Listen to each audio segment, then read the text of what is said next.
Atong isda ganyan na ako higulo ito sa kilo na Andre katong sa kilo yung dara ang mga kuan mga sot sa ginawan lamig kini siya tuwaon nga magkilaw ta nga sinug pa potato na kiwa so atong para kinilaw guys atong tinulaw ay dayut ay ulo na dako kayo sa tinulaw sa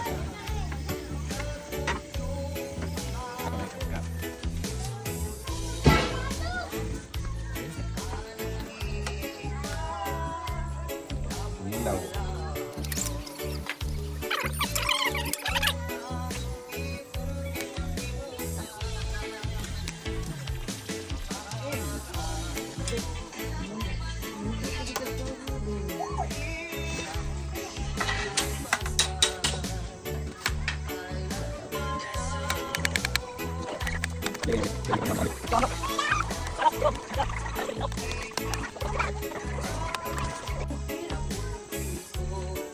So na sa bukid guys, ang diri sa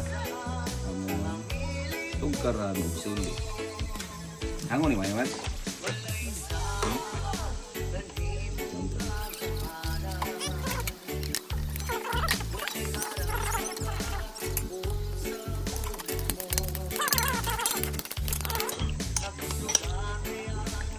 Silamin.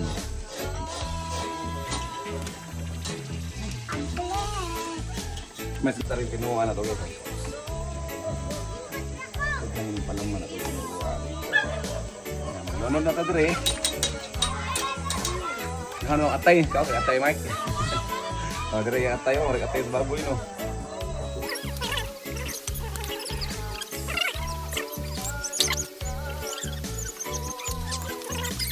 So dira mo ni ato ang dibuhat sa pag-isda ganihan ako tinatuwa.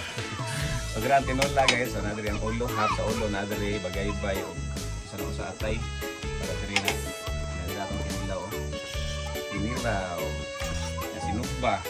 Para sinugba na itungon, na bagaybay, na atay. So kuno din niya mismo. So atong nakonsumo ni karon guys.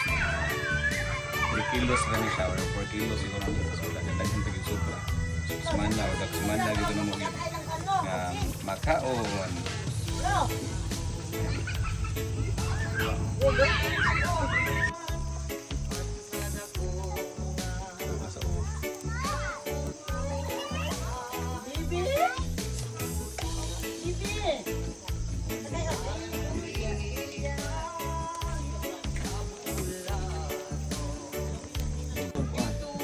Alright, so kita sinugba, baboy no.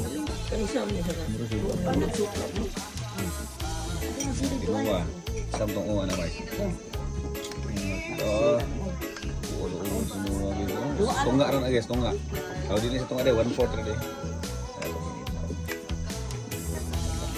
Mas. Let's eat. Yes, eat. Let's eat.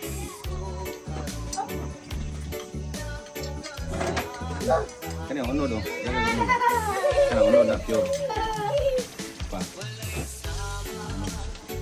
Sinug ba?